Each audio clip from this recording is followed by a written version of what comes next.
Bueno, como les había prometido, acaba el video explicando de vuelta la voz pasiva.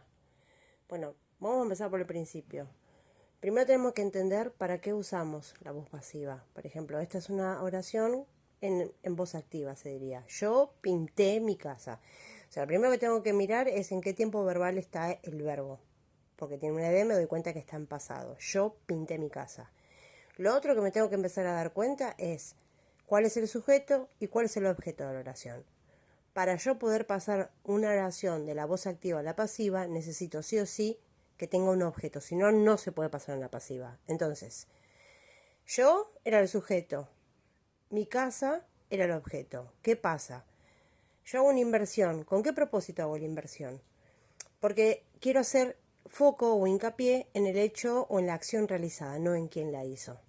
Por muchas razones, ¿sí? Entonces, yo digo, yo pinté mi casa, la pasiva sería mi casa fue pintada por mí. Este por mí no hace falta, generalmente se omite. ¿Qué hice? Al verbo pinté le agregué el verbo to be. ¿Por qué was y no is? Porque yo tengo que respetar el tiempo verbal original que era pasado simple. Entonces el verbo to be tiene que estar en pasado. Entonces ahí termina armando la oración y dice mi casa fue pintada. ¿Sí? ¿Para qué lo uso? Para hacer foco en la acción, ¿sí? Entonces cuando yo digo mi casa fue pintada, lo que estoy prestando atención es en lo que se hizo. O sea, yo escucho la oración y digo, ¿quién pintó la casa? No importa, pero mi casa fue pintada. O sea, el hecho importante es ese. Muchas veces no sabemos quién realiza la acción. En esta sí sabemos, pero no nos interesa. Por eso también usamos la voz pasiva. Por eso digo, no sabemos quién realiza la acción. Yo el ejemplo que les daba en clase era el de Mirta Legrand fue secuestrada. Sabemos que la señora Legrand fue secuestrada, pero no sabemos quién hizo o quién la secuestró. Y la otra razón por la que usamos voz pasiva es porque el doer, que sería la persona que realiza la acción, no es tan importante como la acción en sí misma. Entonces, las razones para yo hacer esa modificación es porque yo quiero resaltar o focalizar más en lo que es la acción en sí. Esto es lo central de la oración. La estructura siempre es verbo to be más pasado participio. Recuerden que los verbos que son regulares, ¿sí? Como en el caso de paint, que ya saben que tiene ed, va a ser siempre con ed. O sea que esa es una parte que les da una ventaja. Y el verbo to be, que en este caso era was, porque la oración original estaba en pasado simple. Si hubiera dicho yo pinto, que es presente, ¿qué deberían haber puesto acá? Is, ¿sí? Porque el verbo to be en presente puede ser is, are o am. Siempre recuerden que tiene que concordar con el sujeto, ¿sí? Bien, eso por un lado. Eso sería la explicación de por qué lo uso.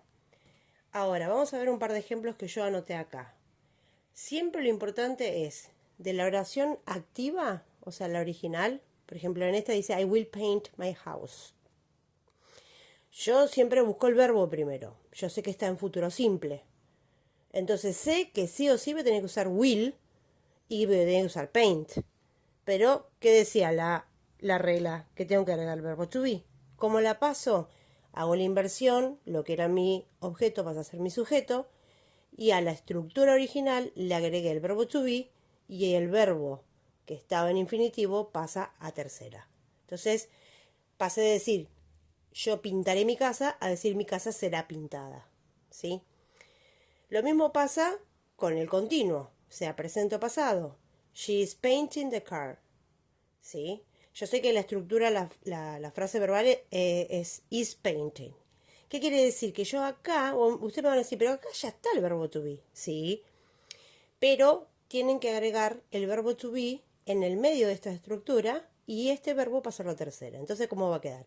Ella está pintando el auto está siendo pintado. Si ustedes estudian en cada tiempo qué es lo que, por ejemplo, el will be va a estar siempre en la futura pasiva. El is being o el are being va a estar siempre en el presente continuo. Y si fuera pasado sería was being o were being, ¿sí? Presente perfecto. He has bought a book. Él ha comprado un libro. El book ya sabemos que pasa a ser el sujeto de mi oración pasiva. Y en esta estructura, que es la original, yo tengo que meter el verbo to be. ¿Qué hice?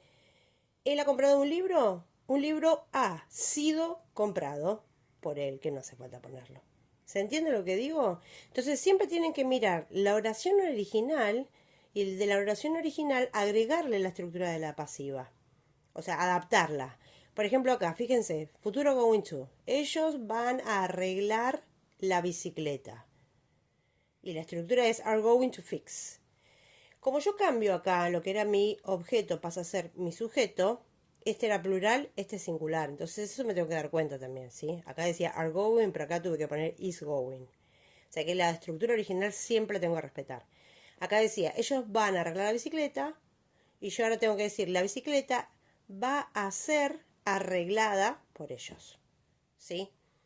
Bueno, traté de hacerlo lo más sencillo posible. No sé si me olvidé de algo, pero bueno, yo ahora estos los subo en el aula, les hago una foto a esto. Y bueno, y cualquier cosa me avisan si necesitan o tienen alguna otra duda. Bye.